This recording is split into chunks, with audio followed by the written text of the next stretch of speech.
Well, oddly enough, it's not unheard of for a car to be stolen with a child in the back. In fact, it's much more common than you realise. It happened in Melbourne just a couple of weeks ago. There were 3 children who were in a supermarket, sitting in a car in a supermarket, and someone carjacked the car. And in fact, the eldest, who was about 8, I think, talked the carjacker out and talked him into leaving the children and taking the car. And you know, invariably, the car is taken for the car. It's not taken because the children are there, and it's usually an oversight. Either the carjacker hasn't realised there's a child in the back. Very often it's a child in a baby seat or something like that, or they know that the child's there but they don't care. They think that I want the car and I can deal with the fact there's a child there. And I've never actually heard of a case where the child has been hurt. Usually the child's an inconvenience and they are released very, very shortly after the actual theft. If I had to choose between being sort of trapped in a tunnel somewhere and being dropped off the top of a building, I'd take the building every time. It's not my ideal, you know, my ideal set of circumstances.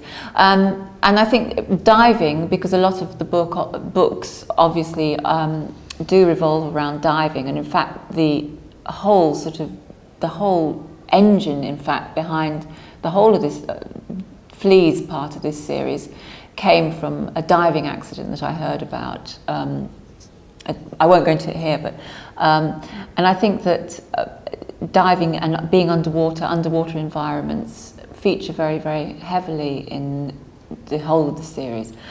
And because of that, I've had to learn to dive because I want to get my research right. I want to know exactly how it feels. And diving is very claustrophobic. It really is.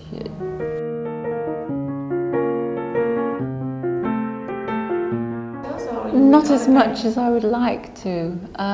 It's such a shame, but you find increasingly you find that you just don't have the time. I mean, I'm a mother as well, so a lot of my spare time is taken up with my daughter. But I'm lucky. I'm in the lucky position that I get a lot of books sent to me for what we in English we call puffs. I don't know what you would call them in French, but it's the little sort of piece of, you know, a single sentence on the front cover of a book that's a kind of a recommendation.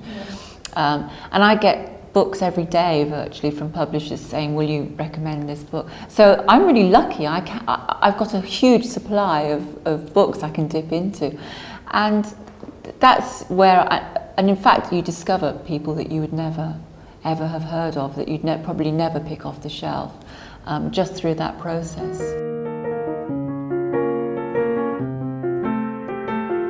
Well, I've just read Elmore Leonard's son's books, Peter Leonard. So there's someone called Helen Fitzgerald, who's a Scottish writer. Actually, she's originally Australian, but she lives in Scotland. She's completely crazy. I mean, she's such a completely different writer from me. I mean, she's hysterical. I mean, and full throttle. She just never lets up. Peter Temple, who's another Australian, who I think is marvellous. Lots and lots and lots of people that I wouldn't necessarily have picked off the shelf, as I said, and I'm really privileged like that.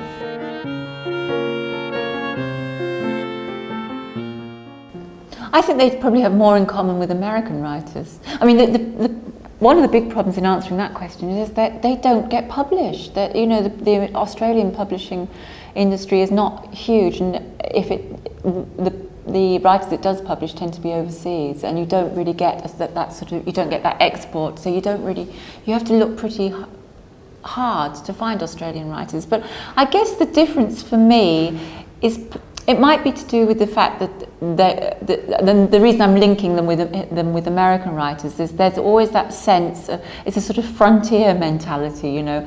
There's always a sense it's a new country. There's a sense of the geography of it, that there's a long way to run, you know. And I guess particularly with American and also with Australian writers, you always get the sense, you know, Americans can move on. they can move to a different town, they can recreate themselves. We find that much more difficult in Europe. We're much smaller nations, geographically as well as in terms of populations. And so I think that that is somehow reflected in British crime, that you almost have to stay and face the music. Whereas with American and Australian crime, you can almost picture someone thinking, okay, I'll shoot the whole damn village and the whole damn town, and then I'm going to be off and I'll recreate myself, I'll go, you know. So maybe that's why it seems a bit more sort of edgy and maybe a bit more violent as well.